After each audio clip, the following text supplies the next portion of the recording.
राष्ट्रवादीच्या बैठकीत भुजबळ आणि तटकरेंमध्ये खडाजंगी। दादांनंतर पक्ष वाढवताना फक्त पटेल आणि मीच टीकेचा धनी, कुणीही नेता बचावासाठी आला नाही। राष्ट्रवादीच्या बैठकीत तटकरेंचा संताप, तर हा विषय बैठकीत नको, भुजबळांचं वक्तव्य, सूत्रांची माहिती।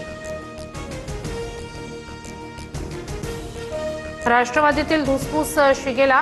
मुंबईत असूनही प्रफुल्ल पटेल बैठकीला गैरहजर राहिल्यानं चर्चांना उधाण, तर गैरहजेरीमागे काही कारण असेल, भुजबळांची सूचक प्रतिक्रिया।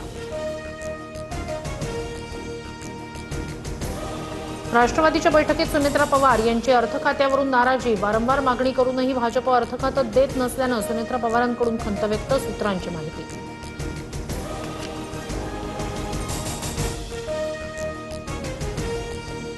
पक्षाची बदनामी करणाऱ्यांना सडेतोड उत्तर द्या, राष्ट्रवादीच्या बैठकीत सुनेत्रा पवार यांच्या वरिष्ठ नेत्यांना सूचना। माध्यमांमध्ये पक्षाची भूमिका मांडण्याची जबाबदारी तटकरे, सोळंके, भुजबळ आणि अनिल पाटील यांच्यावर, सूत्रांची माहिती।